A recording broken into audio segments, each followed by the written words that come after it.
Really excited to be here. She's giving you a handout now, which will really just follow the slides and the format we're doing tonight. Tonight's format, depending on maybe you didn't know what to expect, but because we're going to be talking about art and culture and creativity, it might be a little extra artistic or creative, because then you get to be really in the middle of that. And so if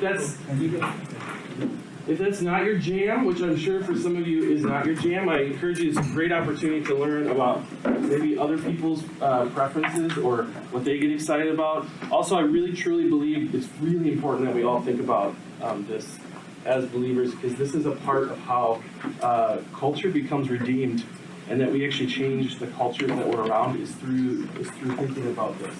And not just talking about how we wish culture would change, but actually this actually has a lot of power in the culture we're in.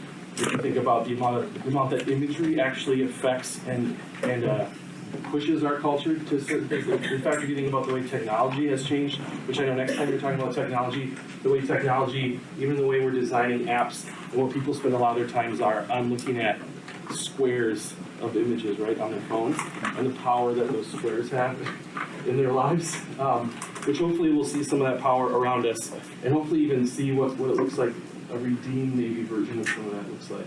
I'm not going to get into technology stuff. Next time we can talk about that, which is really exciting.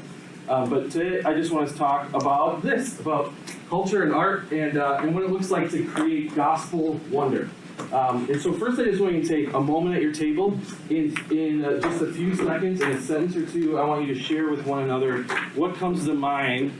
Maybe let that out. What comes to mind when you hear about art and Christianity and the church, right? Art. When you hear art in the church, what do you think of, right?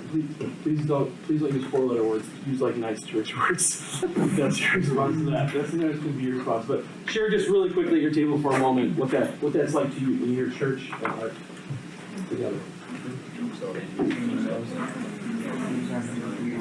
Depends on when. I think it's the last week. A lot of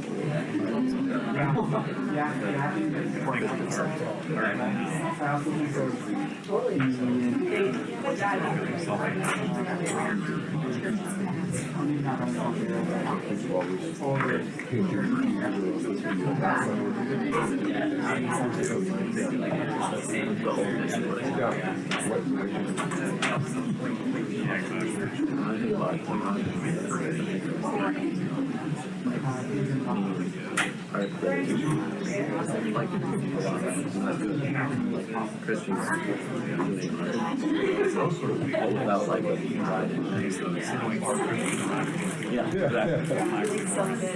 I don't know.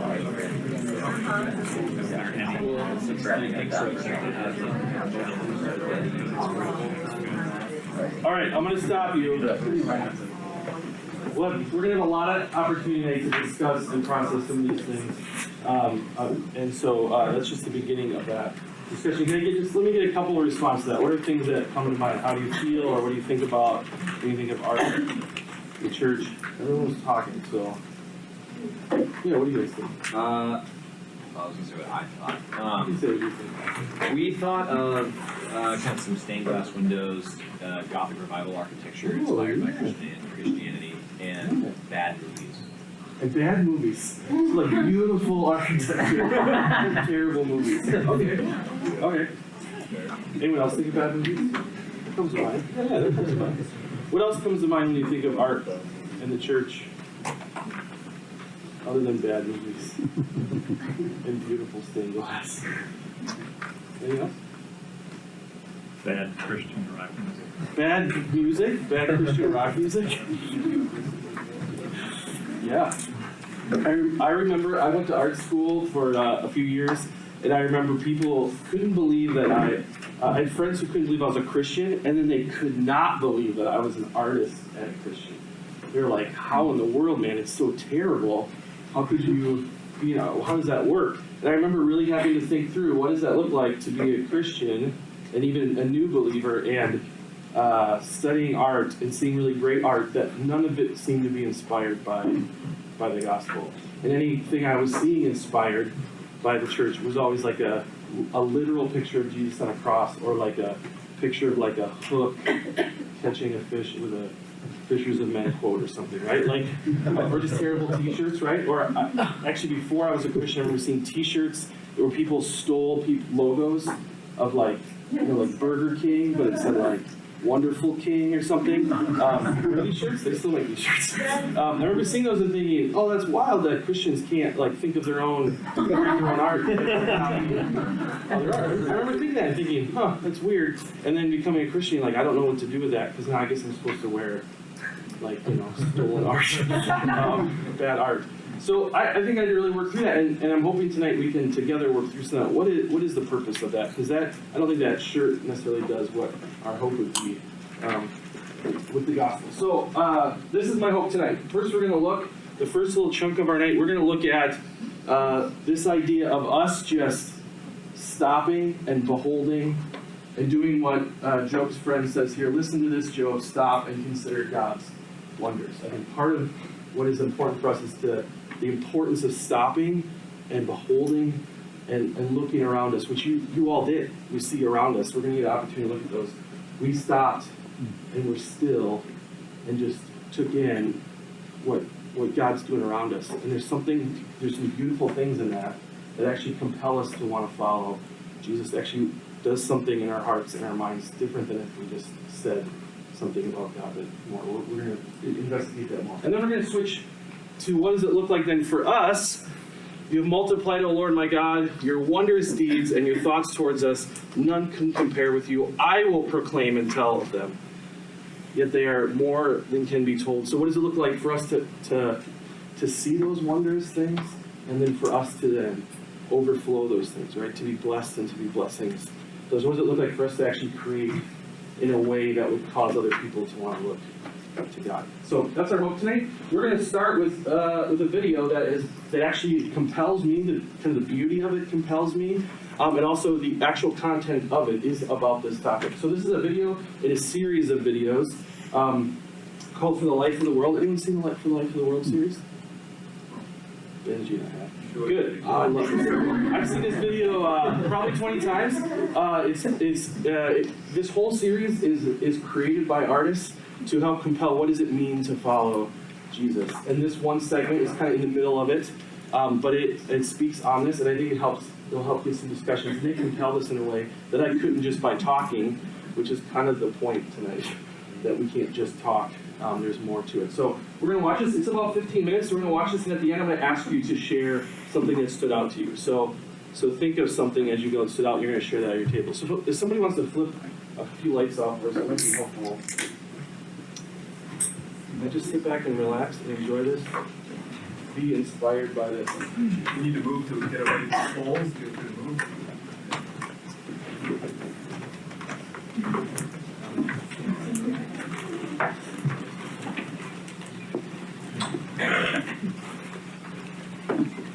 Last night I had a pretty weird dream.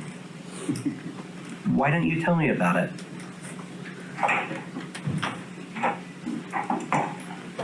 I was on television. I did not like it. No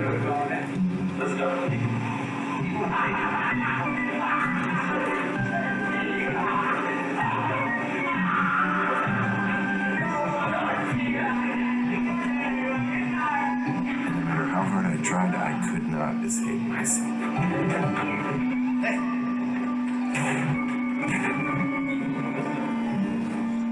Everywhere I put myself, the whole world was a me.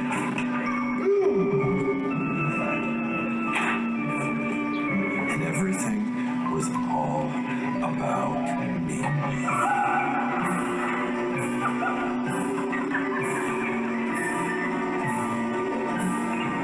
I'm trying to get out of here, Maria. No! No!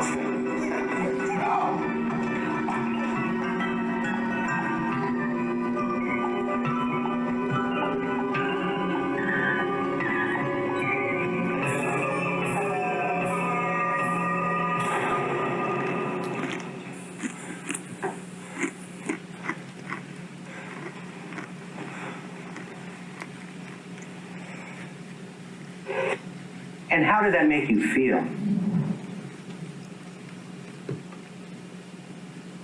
How did that make you feel?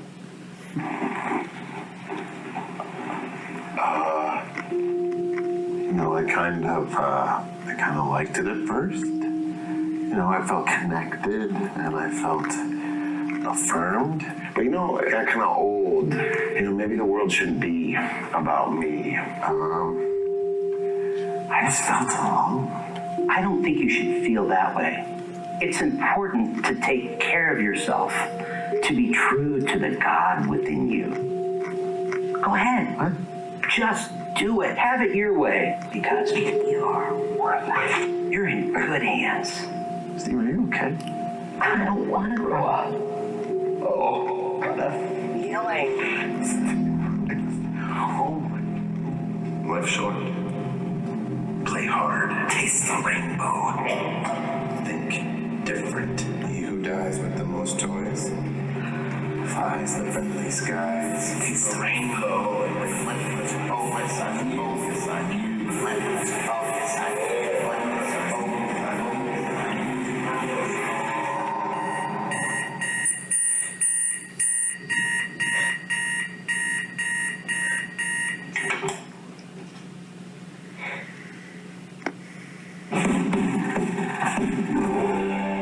This is the story of the bigger picture, Evan, welcome to exile. the deeper mystery of faith.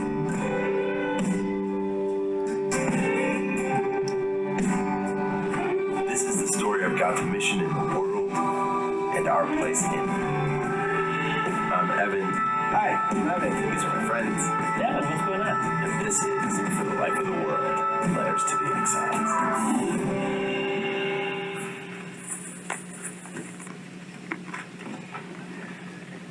Today, I'm gonna do something totally useless.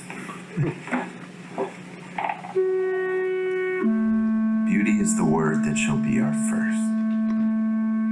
Beauty is the last thing which the thinking intellect dares to approach, since only it dances as an uncontained splendor around the double constellation of the true and the good and their inseparable relation to one another. Is the disinterested one, without which the ancient world refused to understand itself.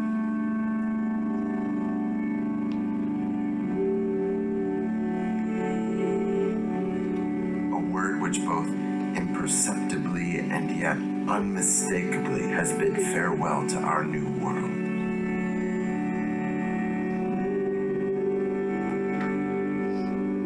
A world of interests, leaving it to its own avarice and sadness. No longer loved or fostered by religion, beauty is lifted from its face as a mask, and its absence exposes features on that face which threaten to become incomprehensible to man.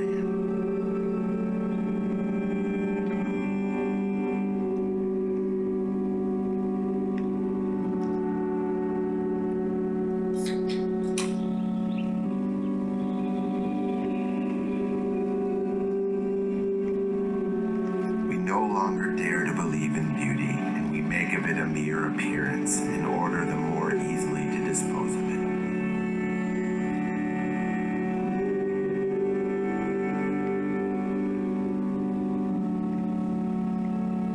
Our situation today shows that beauty demands for itself at least as much courage and decision as do truth and goodness, and she will not allow herself to be separated and banned from her two sisters without taking them along with herself in an act of mysterious vengeance.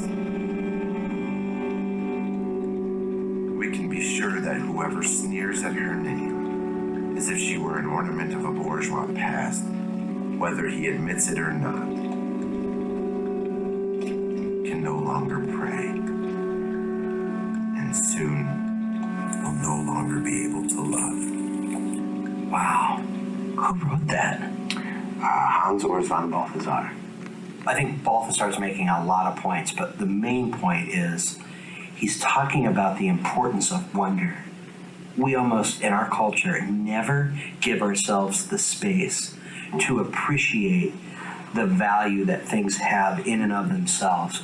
We always want to put them to some sort of pragmatic use. So help me. I need something more tangible, something I can sort of hold on to. You know much about winemaking? It takes a knowledge of soil, of climate, when to pick a grape, when to let it go. All of these things lead into what makes for a good wine. So what's that knowledge taste like? You want me to taste? Yeah. Yeah, taste it. Just taste the book.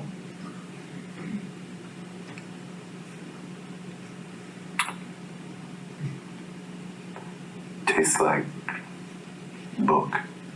That's what knowledge, apart from appreciation, tastes like. We need to develop a palate for what is good, not just for what it can do for us, but for what it is in itself. That fundamental difference can be summed up like this. Wonder is to wisdom what flavor is to cooking or to winemaking, for that matter. When God created the world, all the let it be's that you find in the first chapter of Genesis, those are all followed up by an affirmation of the goodness of what's done. If that is the case, and that's who God is, He has His let it be, and it is good, then that should be our response to actually appreciate the things that are around us. After all, the scripture says, taste and see that the Lord is good. Not just intellectually understand that God is good. If we lose the sense of God's goodness and wonder at what He's made, Evan, we risk losing a fundamental aspect of our mission in the world. It reminds me of a word that's used frequently in Scripture, hundreds of times literally. What's the word?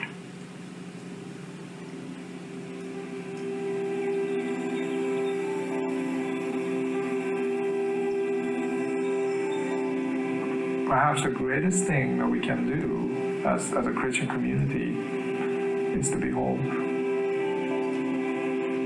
Behold our God. Behold His creation.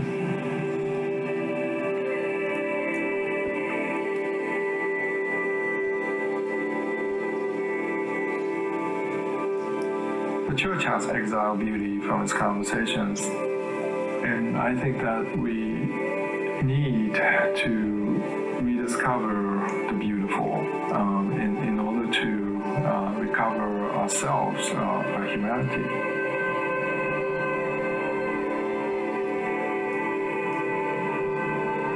Jesus seemed to indicate that beauty is a door into the gospel. Beauty is the door. In Mark 14, Mary of Bethany barges in and breaks open this jar of nard that she's been saving up all her life. And disciples are furious at her because she is doing what a woman should only be allowed to do on her wedding day, which was to anoint her bridegroom. Everybody knew what that aroma signified. They're expecting Jesus to kick her out, and Jesus said, "No, you have no idea. You don't understand this night. You know, she has done a beautiful thing to me." Mary is responding to this encounter with Jesus when Jesus intentionally came late. He was supposed to come and heal Lazarus, her brother, and he's dead. So she's very upset with him, I can imagine. And Jesus' answer to Mary was his tears.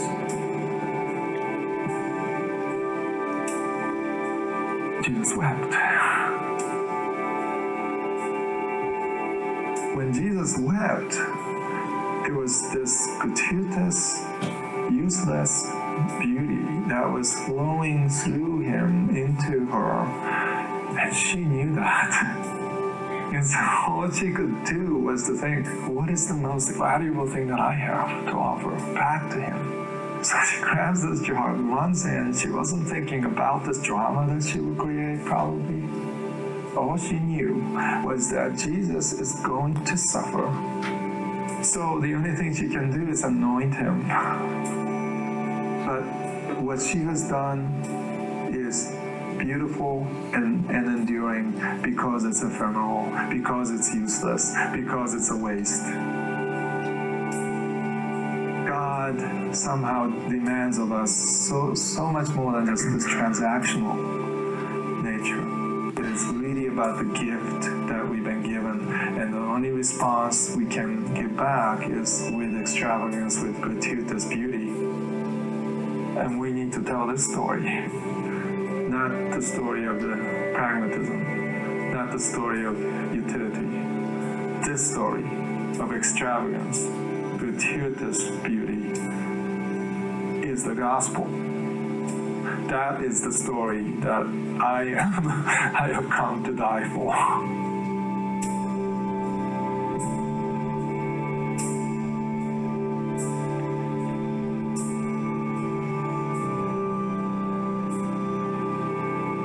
What really moves us tends to be someone who can behold.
Dear everybody, so you can pray, so you can love, be still Behold, yours, Evan.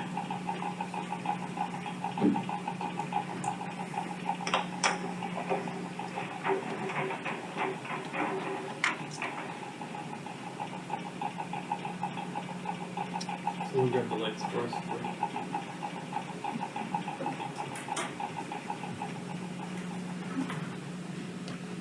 All right.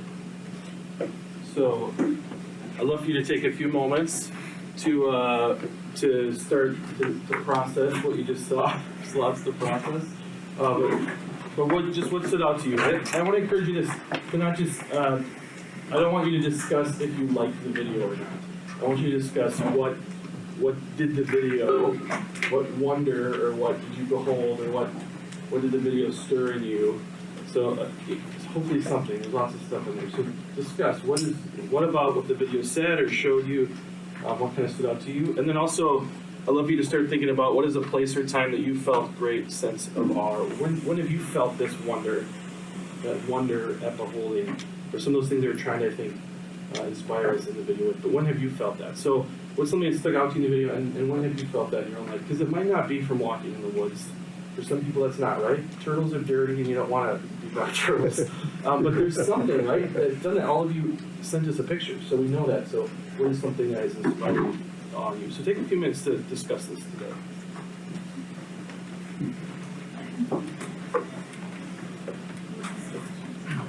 I think this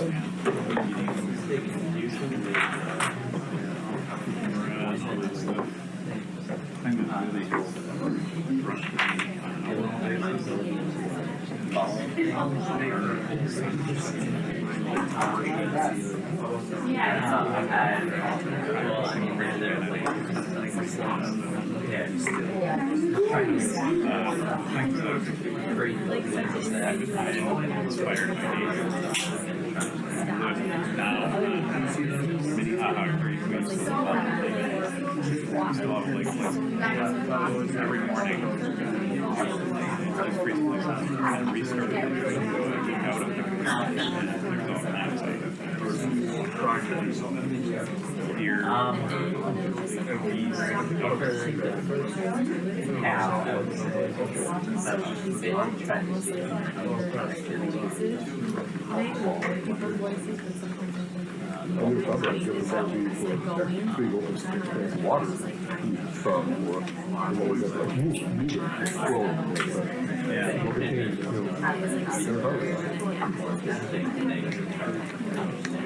we're closer now than we were, because it used to be able to look out at this lake, just kind of distance. Now it's like, we literally have not something up to our house.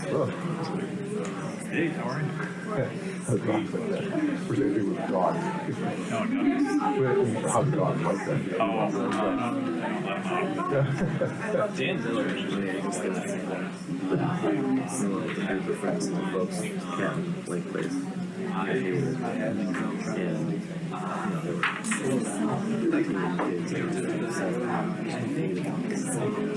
I had a very just like there was exhausted there. The distance how that felt. But as I was watching this, I was like, it felt like it was a searching place. Beautiful pleasure. So the scene they had like 40 houses long. It's like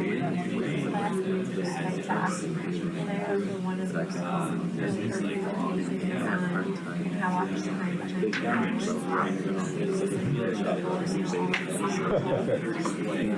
Getting a lot of triggers. But my daughter and I did get a show. And it was the first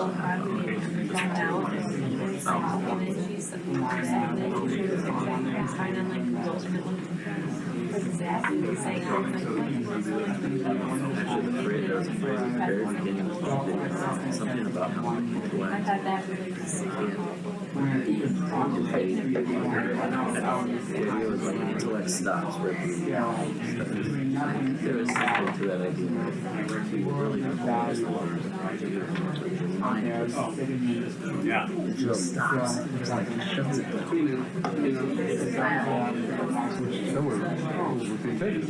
Sometimes it just stops. Other times,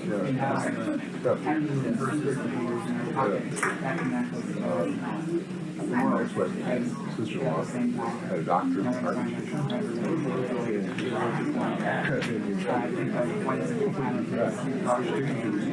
we're all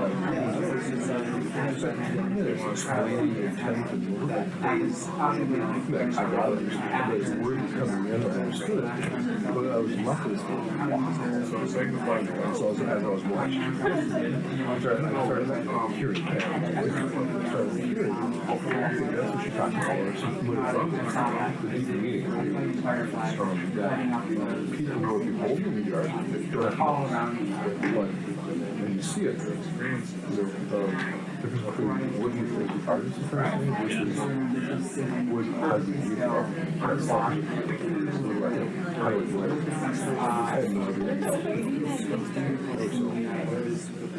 One of my cousins is a sculptor at the University of Florence.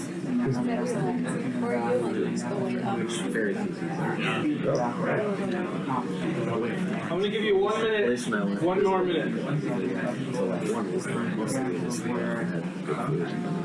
But I was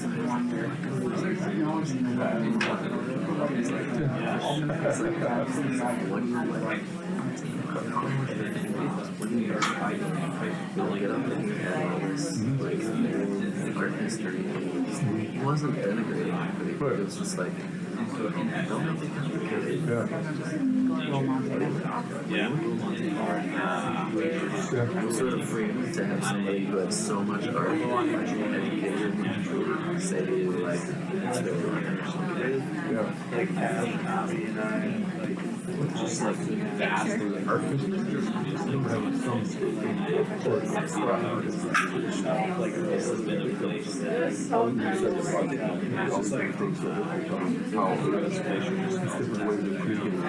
right, I'm going to stop you here. You'll get more time to discuss this, if not tonight.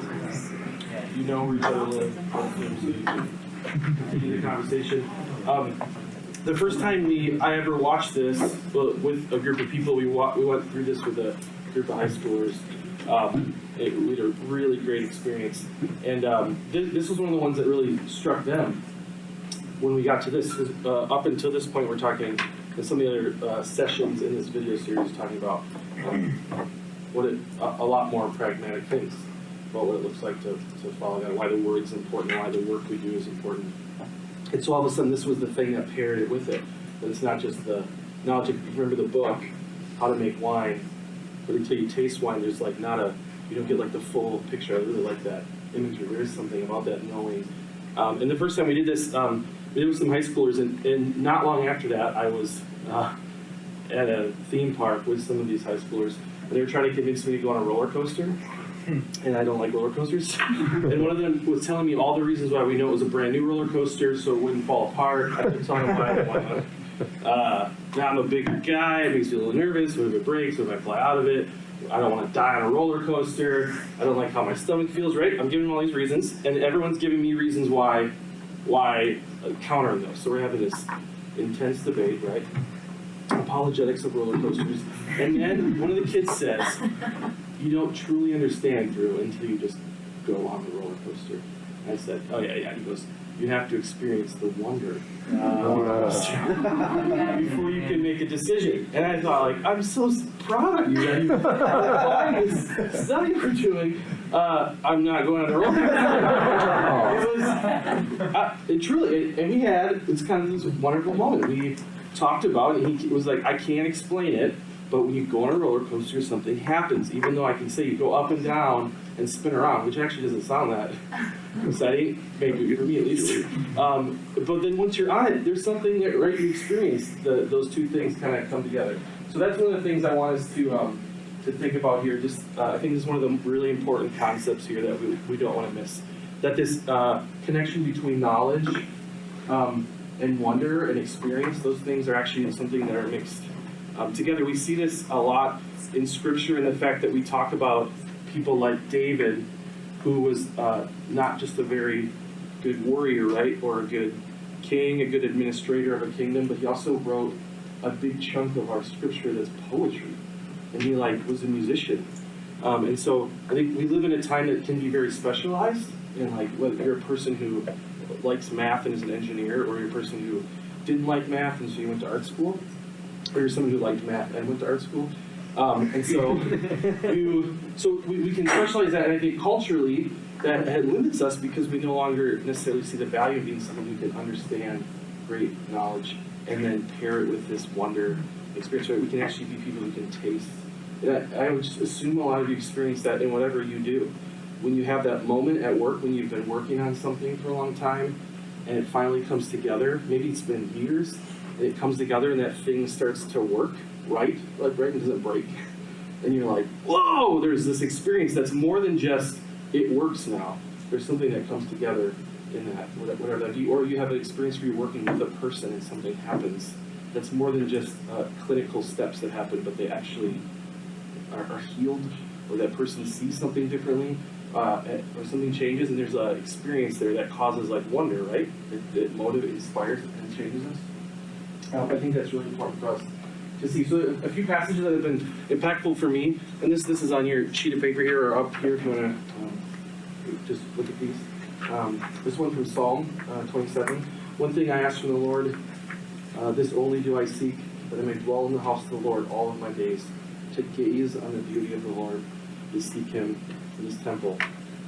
The one thing they seek is to just be in the house of the Lord and just gaze upon the Lord. Right? Just to be able to experience that. The one we've heard maybe often, the taste and see that the Lord is good. It's interesting that we use words like this in Scripture, like behold and taste. Actually, a taste.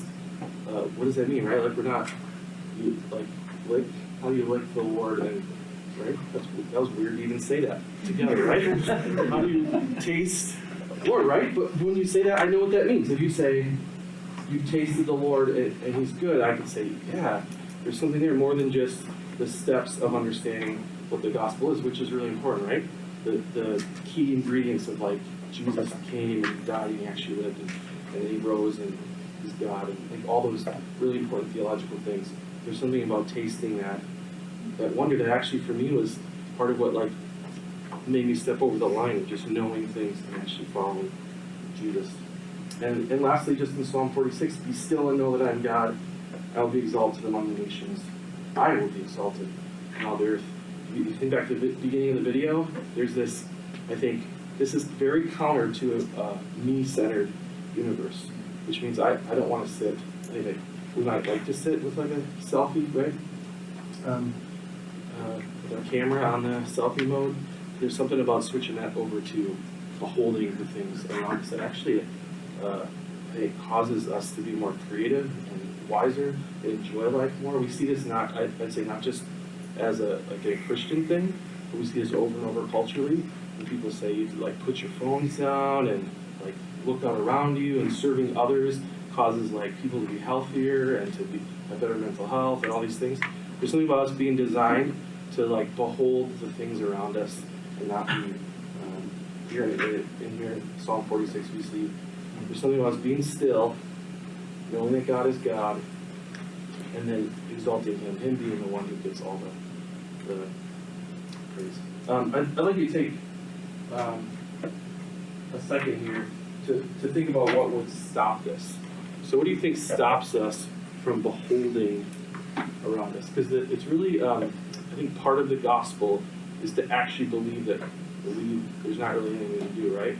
That it's grace that has saved us. So this is really an ingredient in the gospel, to believe that I have to stop and allow God to save me. And so this isn't just a cool idea because Drew's artsy and he went to art school, so we have to listen to him talk about art.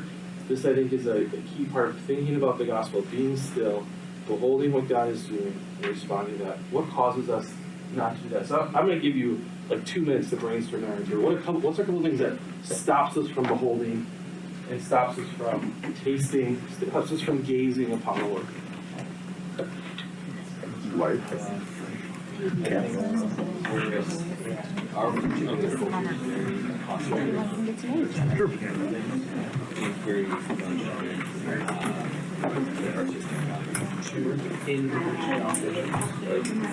can best utilize visual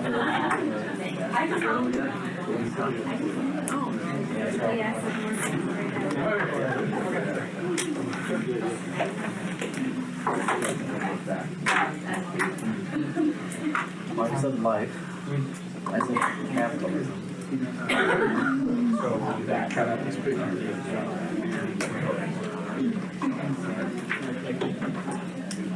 Boundaries.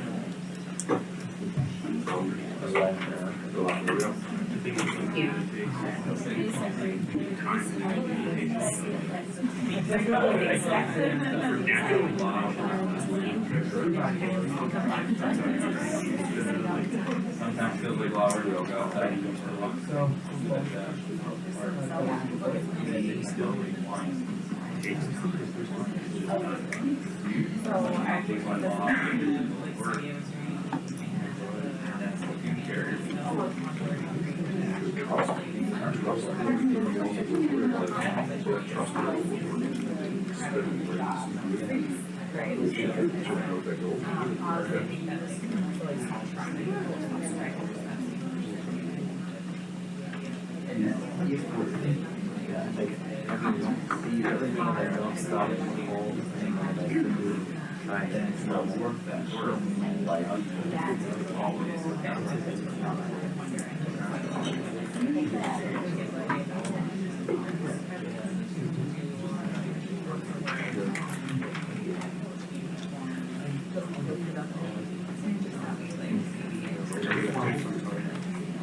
I'm still processing it, but no, what's the underlying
And I know you can say, you don't really have a family. I'm also still like, well, so, yeah, but I still like it. You know what I mean? Yeah. And then I think, oh, well, I gotta service. Yeah, the question becomes, what if you All right, 1 minute, give you 1 more minute. Thank for clothes. I can talk you through the You're right, that is the question, what happens? What do you think it is for you? well, I think if I don't do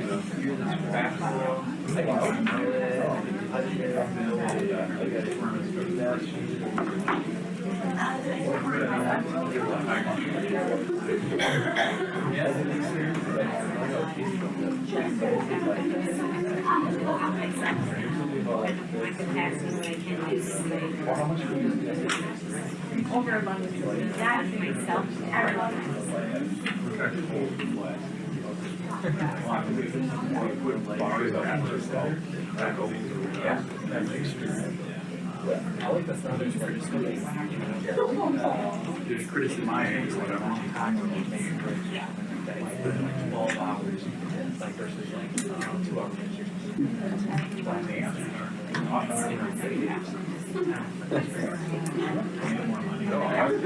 That's such a good word.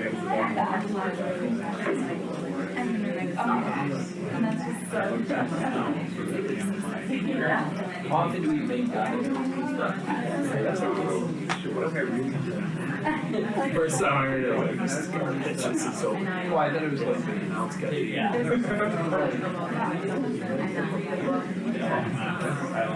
I don't know if I'll take it all. All right, I'm going to stop you there. I'd love every table to just give us one quick in order to what are things that keep us from either beholding beauty or we resist it or whatever with this group right here. What's something you came up with? Beauty often takes a lot more work. Oh, it can take work. Yeah, or distract you from your work. That you think we should do your work. I'll go back here.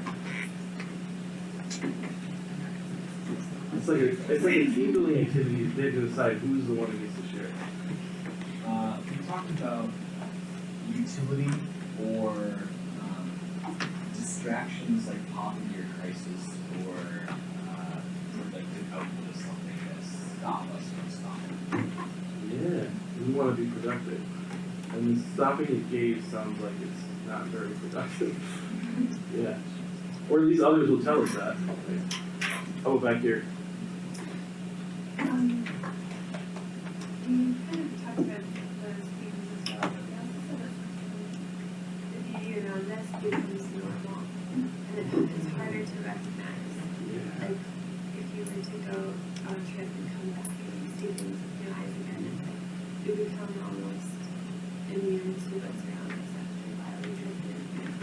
That's very true. We're just talking about food. How much we like, how good food is, and how quickly we don't enjoy it. Like it's you just eat it and I think, how amazing the apples taste this way.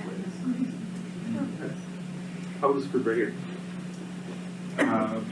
One thing that came up a couple times was just kind of like an inward focus, like prevent us from holding stuff, like holding something inherently means you have to like look at something outside yourself.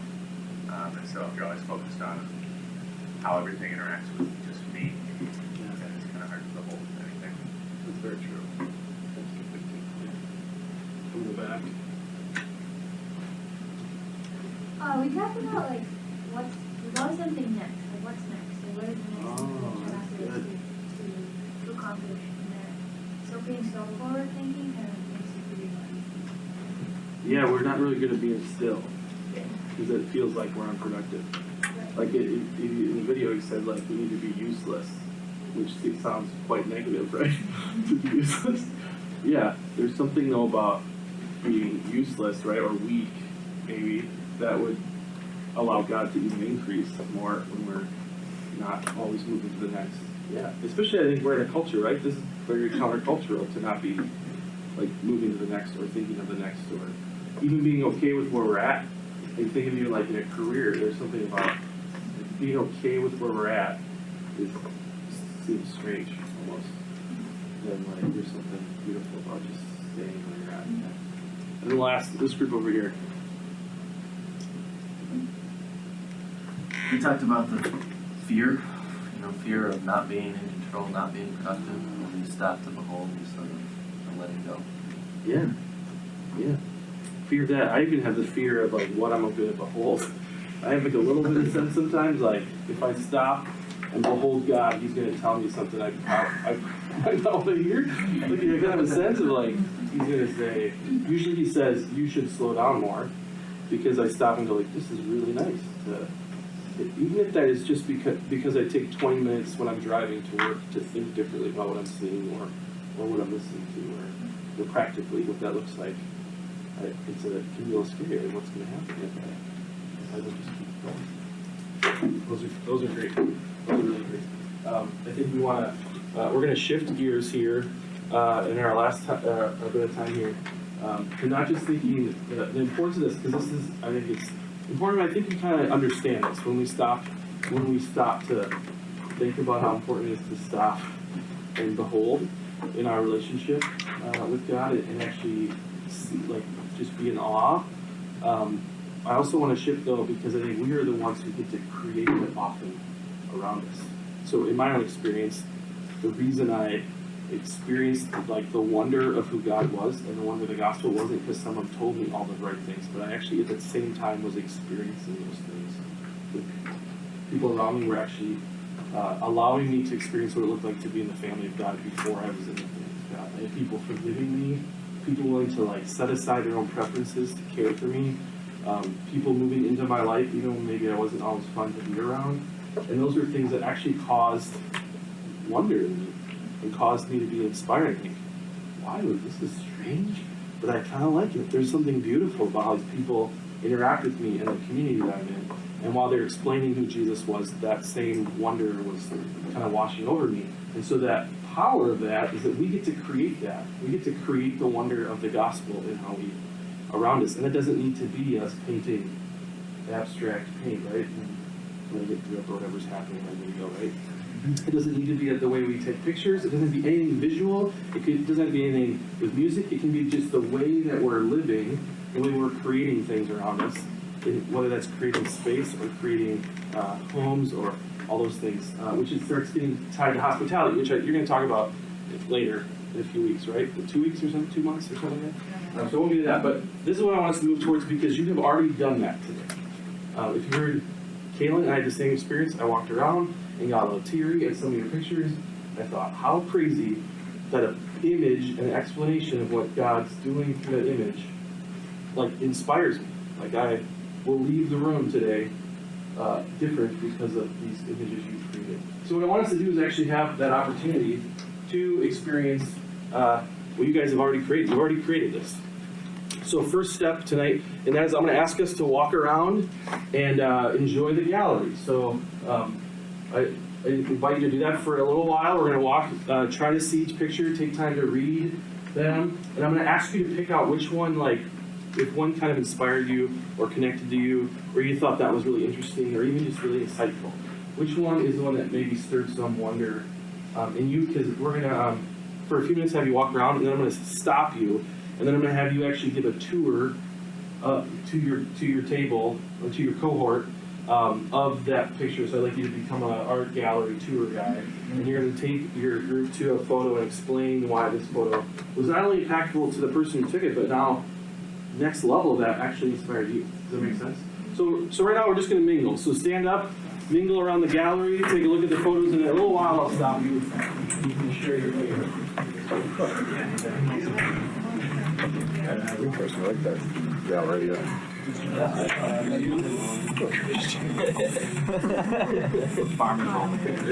so I like usually hyphen, probably like semicolon. That was great. Yeah, not at all. Not proper grammar.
Jesus, give us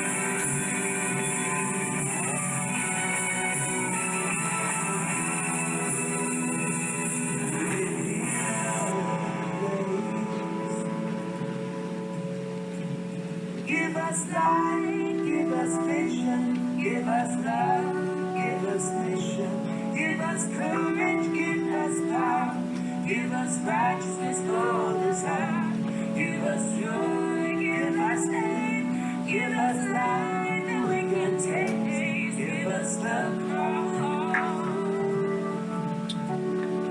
and Jesus, give us you.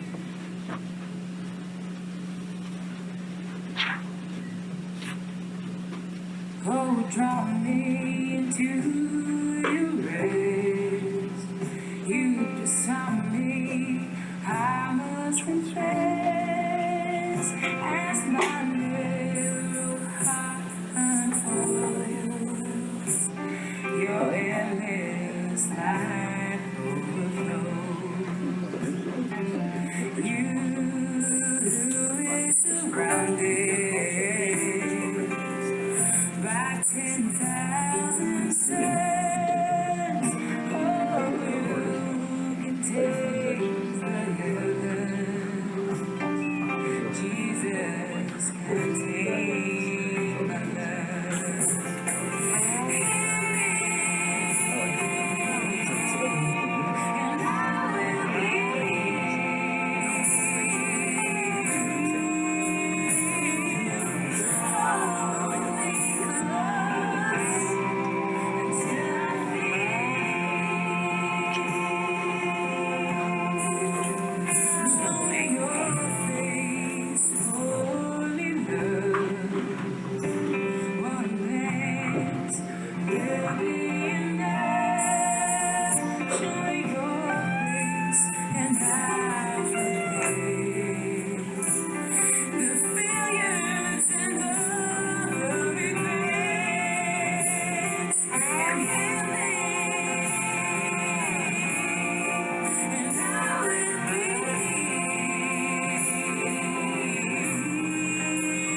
All right, I'm gonna stop. Even if you haven't seen all of them, there'll be time afterwards.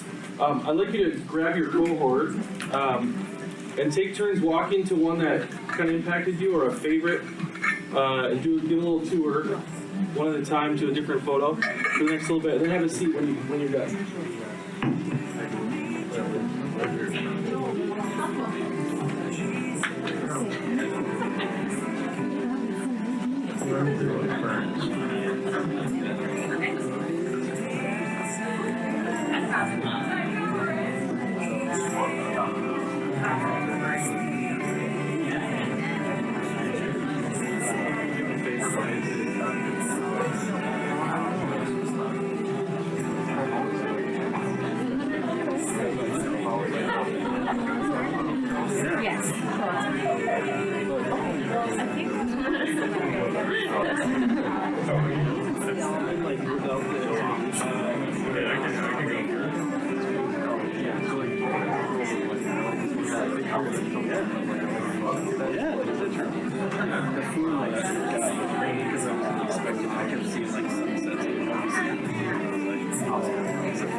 Even sunsets, oh, I really stopped it somewhere.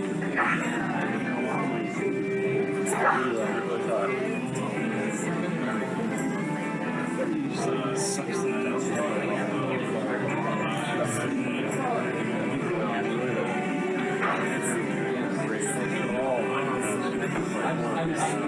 You know, they're just trying to take care of the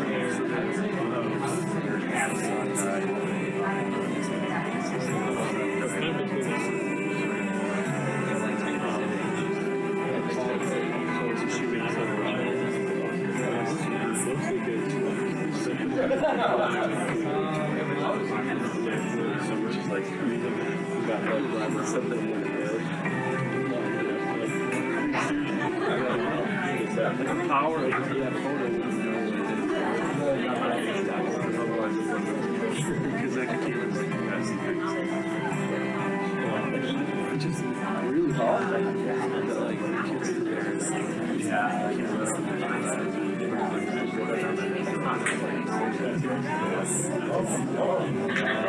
I like those pictures a lot. Yeah.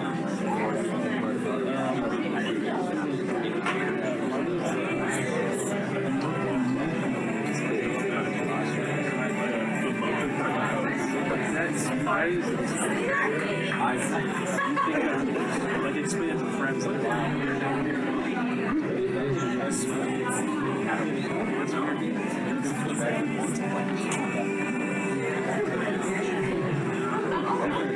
There's so much more to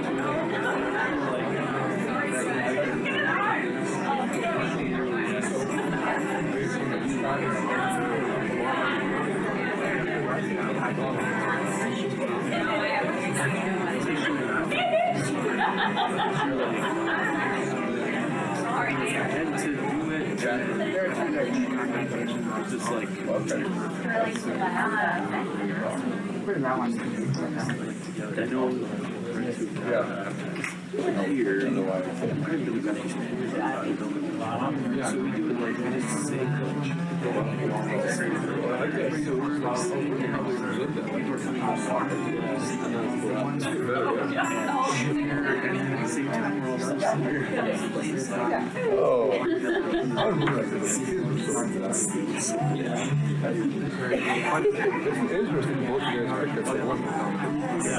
That was the one that I didn't even just stuck out to me. Yeah. That's hilarious. Yeah, I like that. Yeah, this kind of people, it's a subtle.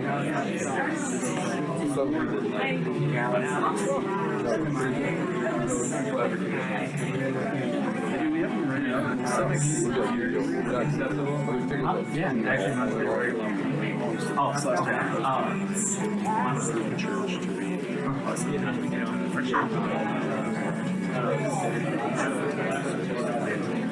We used to have like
I know, it's just left the llama.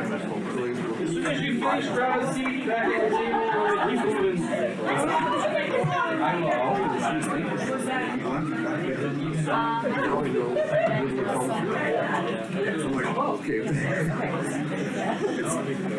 Yeah, it still hurts. Thank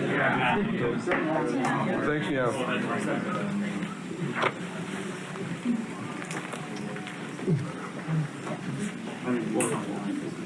I like how the room changes when we get walking and talking and people are excited about. The picture I submitted was one of the baptisms. I think baptism, the actual event, for me really shows this off, I think. Because I recently had a neighbor who was asking what we were doing. I said, we have baptisms at this lake. And he's like, what? And so I said, we all go to this lake.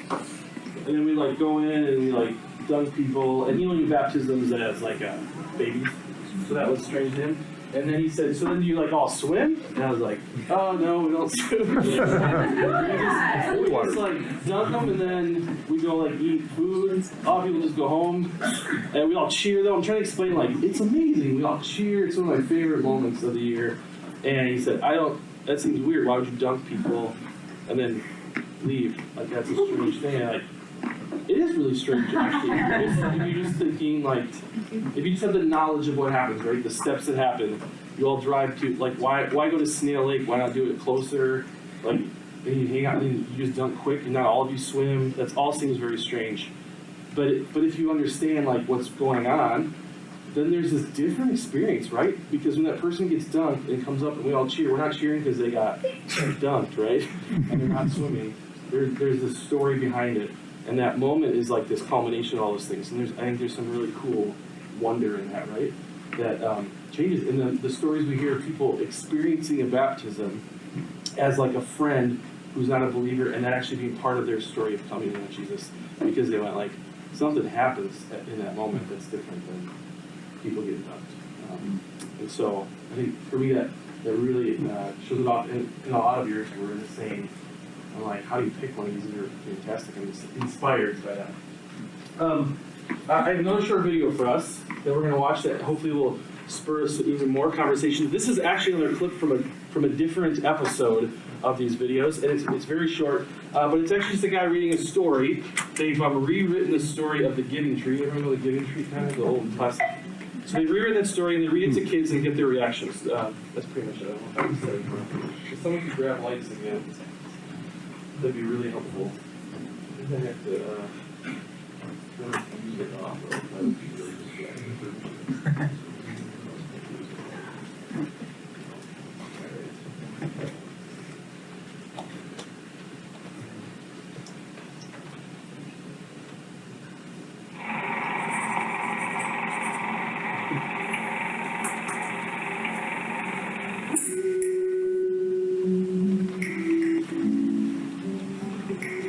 Hey everybody!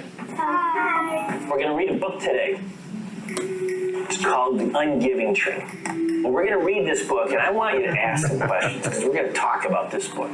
The Ungiving Tree. Once there was a tree. Da-da-da-da. Once there was a tree that had so much to give, and had branches to climb, and had leaves to jump in, and fruit to eat. But this tree wanted to keep these gifts to himself. That's not very nice. Every autumn, children would come and try to gather the tree's leaves and make piles to climb and play in. And the tree would call the police. How would he make a phone? Well, let's see what it does. Every spring, children would try to climb up this trunk and swing from the branches. That looked fun. And the tree would release his pet python, Larry. What? Look at this. Larry ate the little boy. The tree decided it had had enough. Well, never again is anyone to climb my branches or rest in my shade. My fruit and my leaves, they are mine, mine, mine. And the tree took all that he had and held it all in for months and years. And soon hardly anyone remembered the story of the tree that had so much to give. The end. So do you like my book? But I thought the whole story was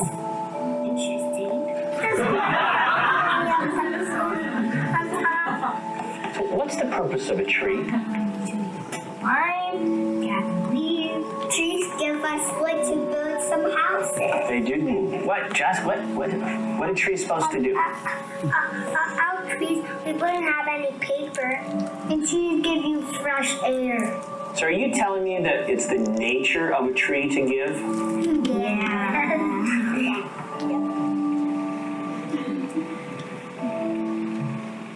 Everything's so much cuter with it's interesting.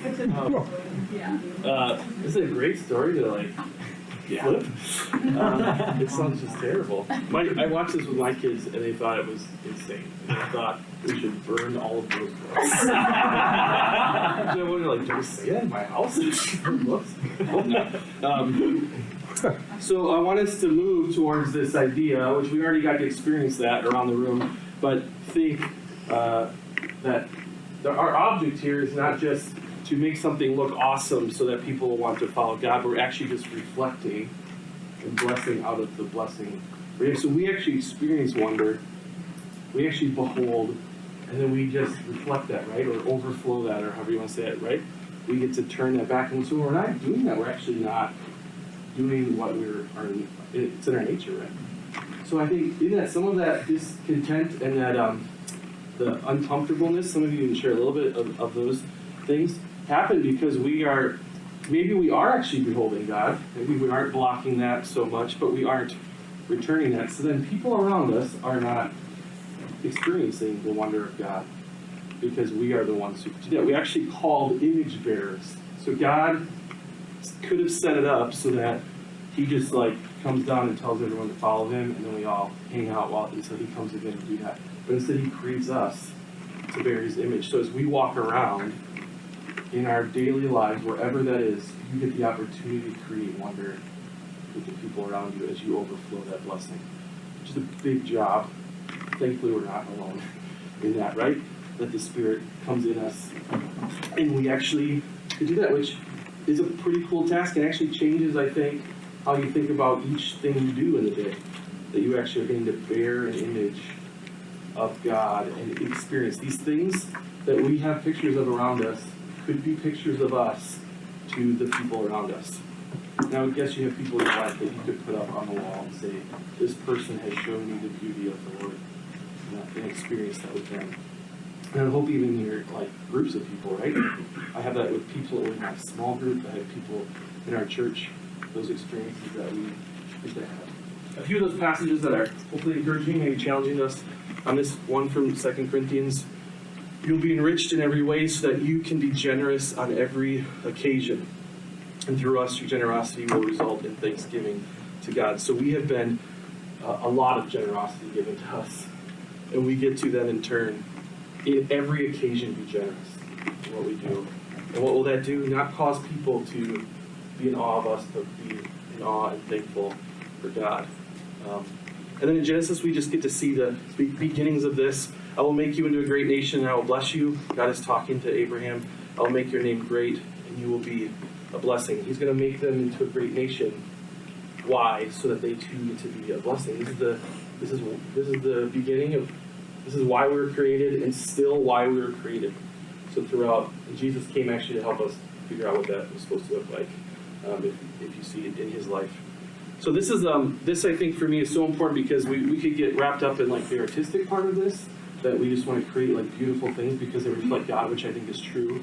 But I think to really frame it in an everyday thing, you all get the opportunity to show the wonder of God in how you do whatever that thing is you do all day with the people that you do. And I get to think about what that looks like as a parent to help my kids be in awe of God through what I do and hopefully point them to Him.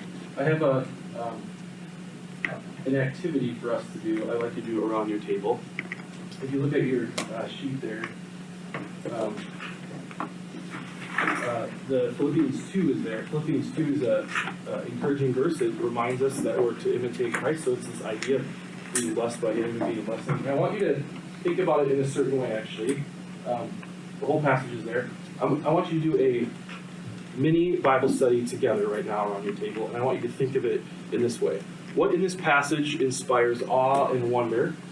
And what in this passage robs us of awe and wonder?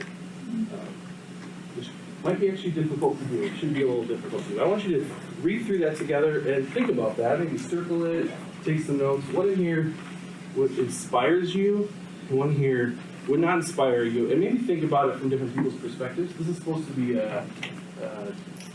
not straightforward. So I want you to together, look through this for a little while and think about what inspires you and what robs you of wonder. Cool? Okay, go for that for a little while.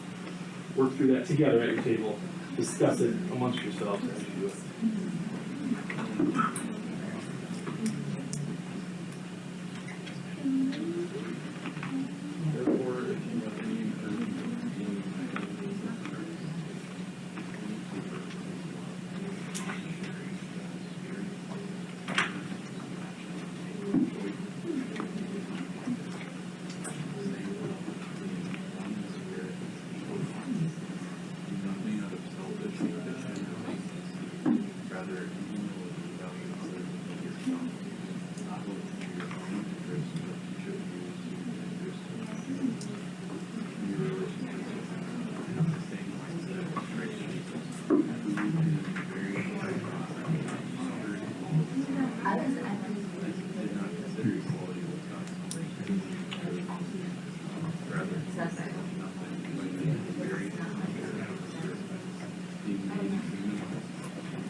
guys think?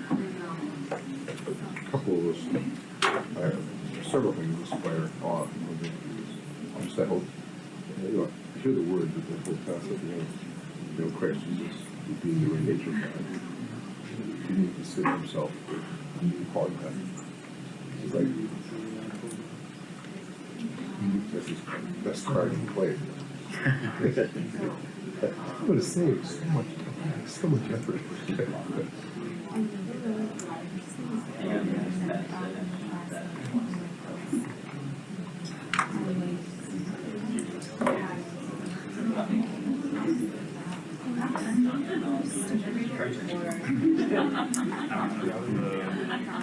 Part of the beginning of it. Make my joy complete by being like having the same love, being one in spirit and one in mind. And so it fits. It's echoing what we prayed in regard to the Son. How's that? Do you have that? I did.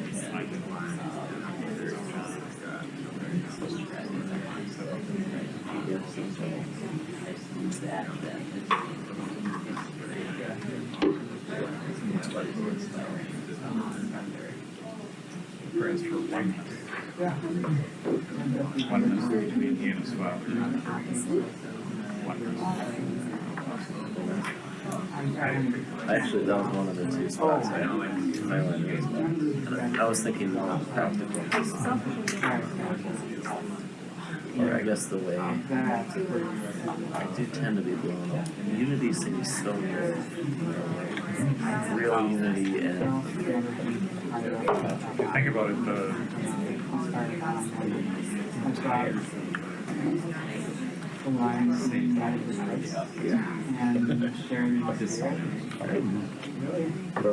chaos, separation, all that stuff. such that I think it really does inspire when you see real unity against Christ. Yeah, right. I know we get even in the church we get very small doses of it, but it still just does like I think it inspires just awe. I mean, where I've seen it kind of reading word for word, so it's not clear.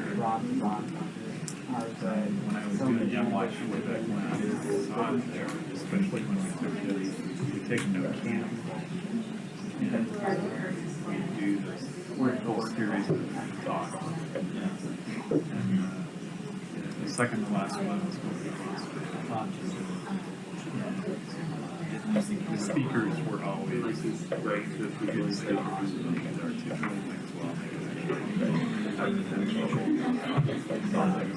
Just seeing kids realize it's amazing. I mean, it's part of what you're talking about.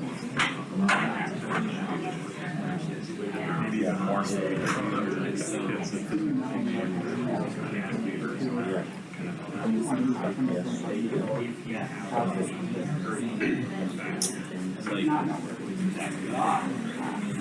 But his beauty is covered and expressed.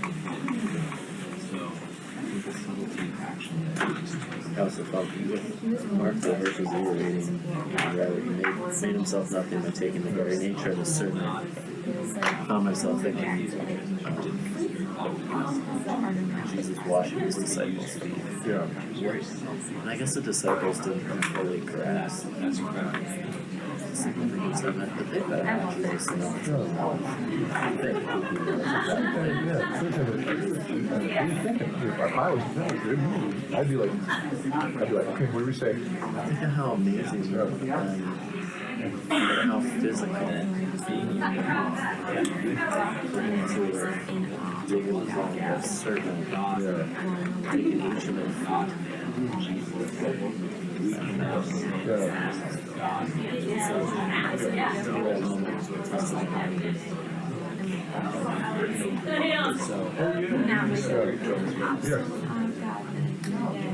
Also, the two words are want to learn how to manipulate projection. How'd you guys write down for the other one?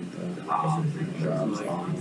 How often we like try to project who we actually are versus the reality. Christ is like so, and that's whatever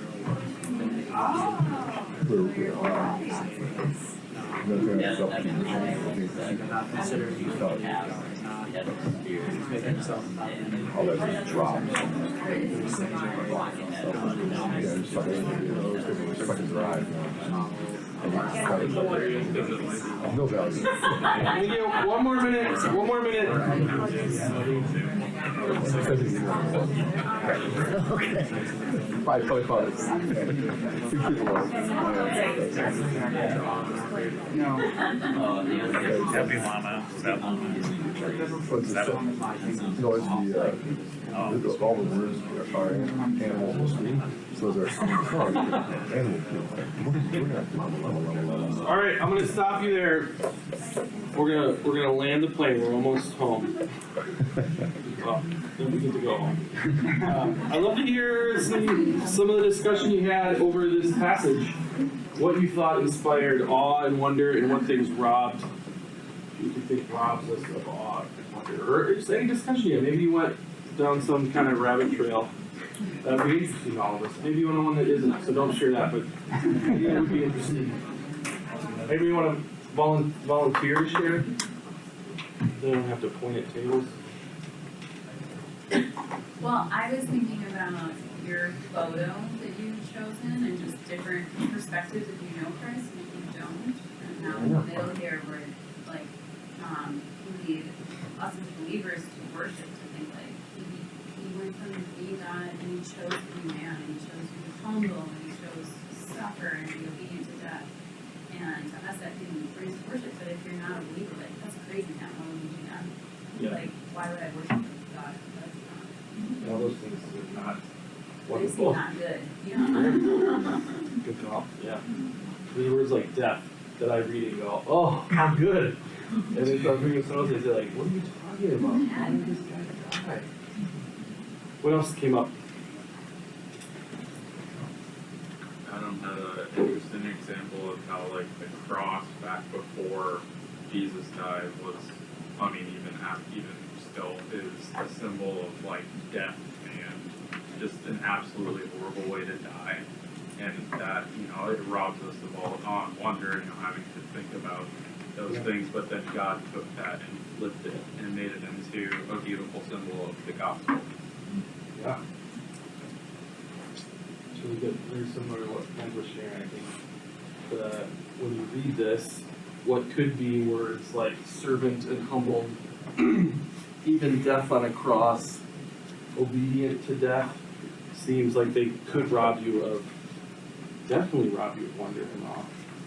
And the gospel says that actually is what, this is like the core of what is the most wondrous and awesome thing, right? It's really cool to see that Jesus has changed what actually is wonderful and awesome.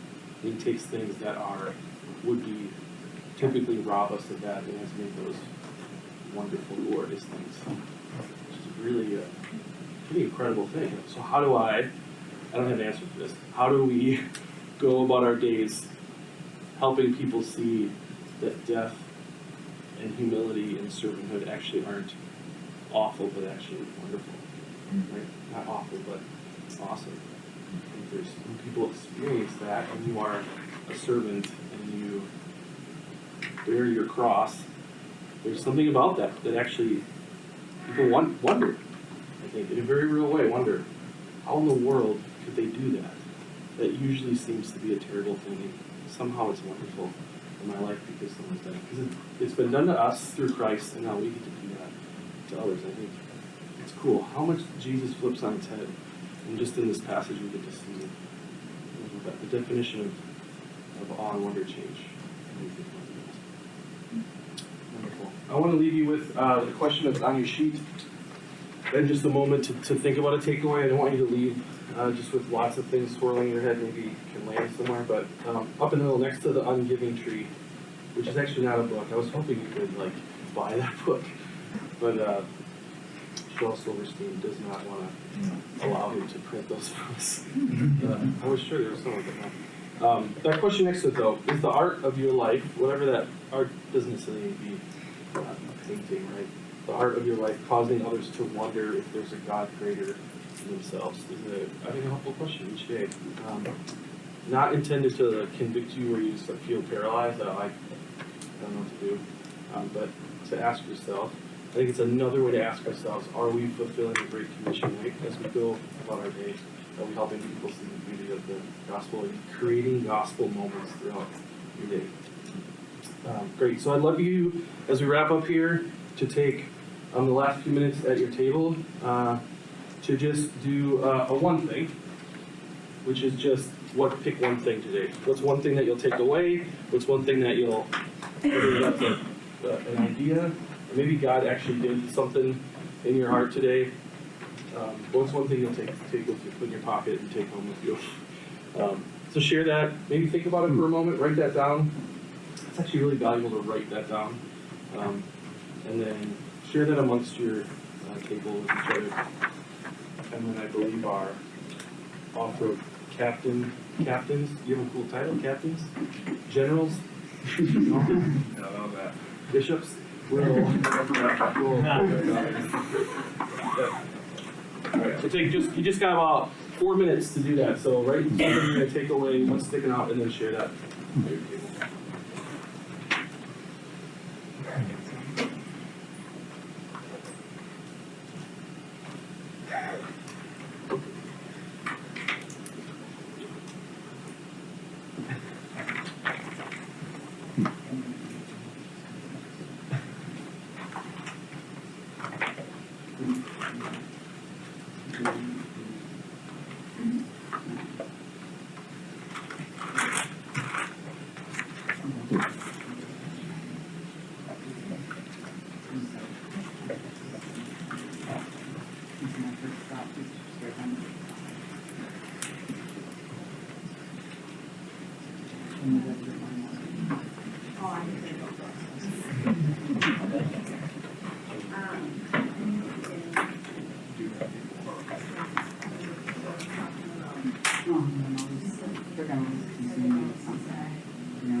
Watching the videos, just watching what song.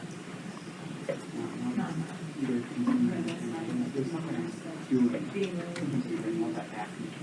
Do also consuming. Check this out. Watch this while I'm doing this, and watch this while I'm doing this. I need to do this today because I haven't done it in 2 days. I should also do this.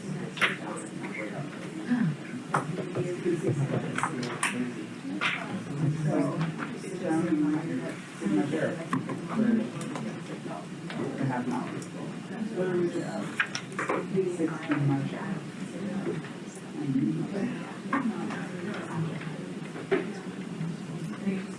Sounds good. Oh, not the first word. What would you put in your One takeaway? Nothing.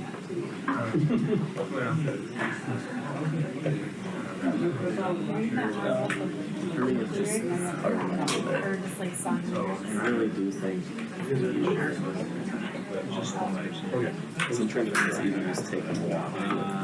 Getting someplace that I feel like seeing, experiencing something beautiful stops my time, stops my control, stops my selfish heart is not just intimidated. I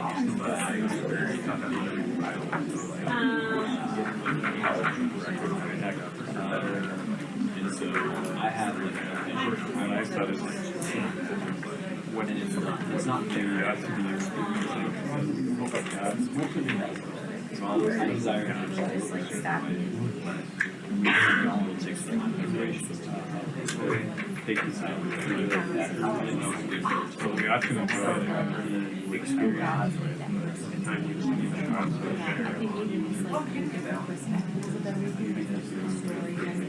I'm taking a lot of thoughts here as we're going through this, and one is, are we in a generation period where we haven't really had somebody that can be repeated in the nation, for example? therefore we got preoccupied selfish endeavor. And that almost usurps the discussion of beholding and thinking of the awe of our Creator, because we've got to the point where we don't believe.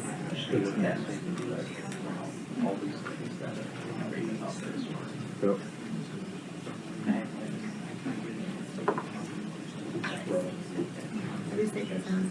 Generational pieces of interesting.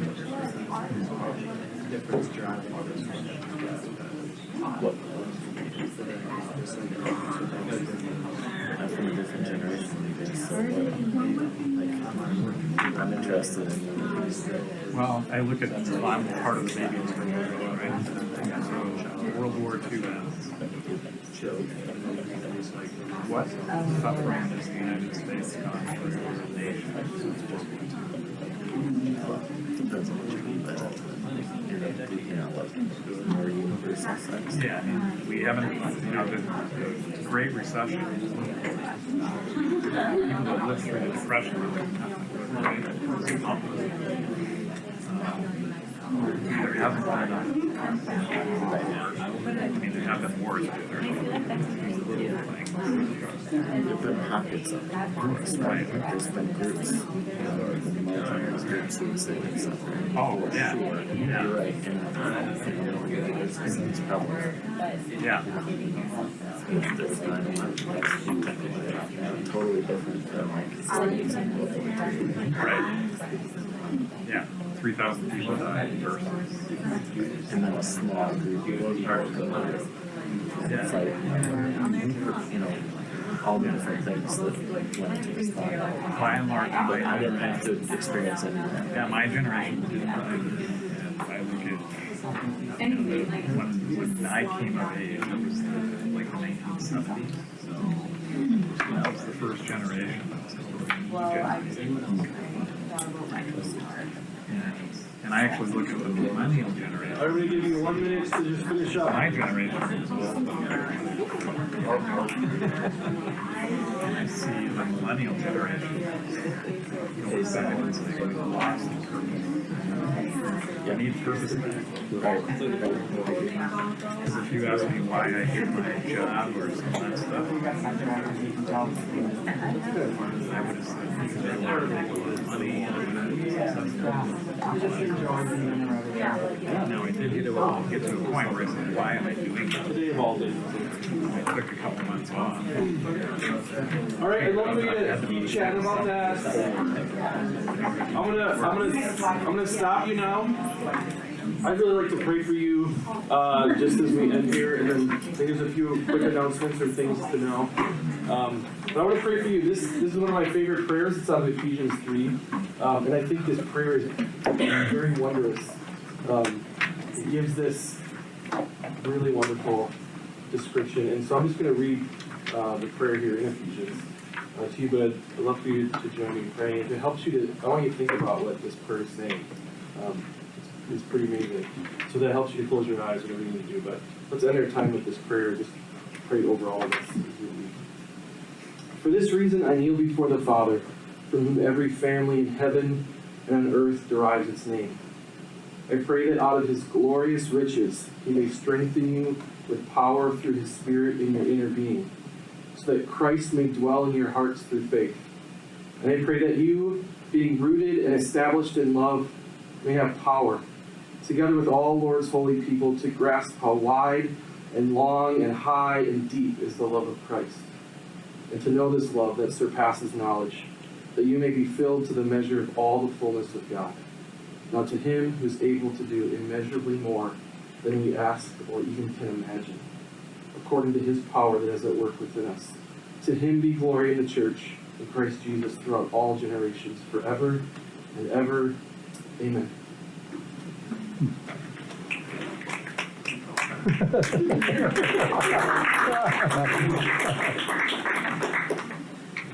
Yeah, thanks to Drew. I also want to thank the folks that set up this room. Just give a round of applause for them. Oh. They, all the printing of the videos and photos and this iPad Genius here. It's pretty cool for a video. It doesn't fit, so it's taped in Oh, just a little bit. Those of you who don't know me, last month I was figuratively introduced, I think.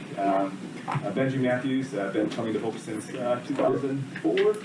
My wife is an I on the Myers-Briggs. She is right there in blue, Carrie. So she probably hates that I choose her. But I think, yeah, we have 4 kids. We live in St. Paul. I serve as an elder here on the team here. I've been doing LDI since the first year started here. I was a member initially, and I've enjoyed what this is providing into your lives and into the marketplace and context and in home. That may be a little different from maybe LDI Classic. That's an amazing program here. So thank you for bearing with a lot of the beta years. Some of you had been through that process, but now I think it's not just a product, but a process, right? We're learning through and joining and learning these cohorts together. Cohorts are a big piece here for everyone here. My hope is that you get to gel and get to know each other. Some of our intentionality may also be a little bit forced, where we're trying to get cohorts to know each other. So bear with us over the next couple months as we try to just mix tables a little bit and get to know other faces as well. That hopefully you'll bear with us on that. As you head out today, please grab the papers that'll be on the side there. There's one that'll be marked. So there's 2 that say leaders. The first one is actually for the leaders. The second one is the off-roading members. It just was accidentally printed as leaders, but Emily will be there to guide as we go through that. Just as a review here, so this next month, you're gonna, for cohorts again, meeting 1 month, this next month meeting twice. And so hopefully you have those dates on your calendar and set those up. And the first meeting will be just reflecting on the session. You've already done some reflections here, but the questions are fantastic, and I love just reading through those. But where are you self-focused so that you miss seeing the mystery and wonder of God around you? How well do you behold God around you? And I encourage you to just write those down. Those of you who don't like writing, or you can put it on an electronic version. Just truly try to learn to reflect and journal. That'd be an intentional growth strategy for us here. What was your favorite piece of artwork from the off-roaders, and just imagining the world that we just saw here as well? How could you partner with to create beauty in the lives around you? Who could you partner with? I think those are kind of some intentional areas you can grow in. The next month, as we tee up next month, this whole stream is around the concept of culture. Very broad theme there, right? So our leadership team struggled exactly what avenue we go with this, and what are the gaps that we're not maybe getting from the classic church, Hope Community Church experience here and your small groups. So the next one's going to be on the topic of dialogue in the digital space. So the stream overall stream objective is gaining confidence in using the mediums the Lord has given us to make disciples, to proclaim His beauty, and to share His good news for the glory of God. Your homework is not that much, but it's a fair bit of links you'll get electronically as well as this. To read Constantly Disconnected, How Online Habits Form Us. Sam James has put an article out on that. Then there's a series of videos you could watch. We ask you to choose one from the Faith and Work Conference out from the East Coast there, answering the questions below that'll kind of frame some of the discussions in your cohorts. Then Ryan Spectrum, who some of you know from Hope, has done a fair bit of writing and reading and thinking about this, and he has a blog post that I'm hoping we can read through. And last one, number 4, is creating your own assignment, which is kind of key where you find a way to either engage or disengage, find a way that you can redeem technology. And that's kind of what we're getting at. So if you think your own context, what that looks like, and start early this week to figure out what that would be, and set some, create that project for yourself. Maybe ask your cohort to figure that out with you. Next month, we're going to have, so I was gone last month with my son for a little dad and son retreat. Next month, I'm also out of town. I'm in Bangkok, so I won't be here. And so I do a little bit of work with travel. And my hope is to help you guys and set things up well. But you'll have Brian Freeman and Emily here as well. So, and Kaylin and I will not be here next month, but we'll try to keep things up as best as we can. So next month, Brian, you can maybe help coach me on what we're exactly doing. I think we have some of the things. It's still in the final works here. We have a panel that's in the works. Alicia Freeman is part of the panel. We have Katrina Anderson, who has an app and tech background that she'll be coming in. We have Ryan Satcham, who wrote the blog, and Ben Reeves as well, part of the panel. We'll also have a storytelling a little bit around the concept of technology. And then again, cohort break time as you kind of dialogue about the digital space and how you engage with that.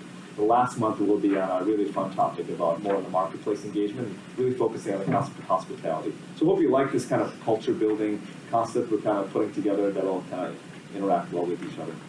Brian, any other ways you want to kind of frame that next month? No, I think we thought, technology is such a big animal to tackle. And I think all of us come from a different perspective, and we thought what better way to sort of, no one's going to get up here next month and say, like, this is the biblical way to deal with technology, right? Like, I don't think anyone is qualified to do that. I don't know that there is such a thing. And so we thought a panel would be a great way to frame this up and have a useful discussion. And we purposely picked a spectrum of people up here who are going to come, I think, from different perspectives on the topic. My wife, who I love, she has Amish Sunday, is what Kristen calls it. No phone Sunday. So this is just like an example. Like I respect my wife a ton. This went in a different direction, but she's a lot about the subject and a lot about how it impacts their own personal life. And I think that's the kind of sampling we're going to get. And the one other thing I'd say is we don't just want the discussion next week to be about personal boundaries. We want to have a much bigger discussion. So, like, how do you even think about modern technology through the Bible? Modern technology, by definition, like, wasn't a thing, right? So how do we do that? Like, what does the Bible have to say to something that did not exist and wasn't in the minds of anyone but God when those texts were written? Like, I'm going to be interested to hear what is brought to the table. What are the implications for the advancement of the church in the next 25 years? Like, what ideas do people have about that? So we want to have a bigger discussion and also hit the boundaries, like how do you deal with this individually? But I think that's where oftentimes the technology discussion is focused. Like, how do I personally deal with social media? Let's have that discussion, but I think there's much more that we can tackle, which would be profitable. Maybe some words of restriction, but how do you revolutionize? How do you redeem these the other R's we can kind of think through with technology? So that's a wrap for now, right? Any other announcements that you can think of? Otherwise, I'll be up front if you guys have any other questions. So.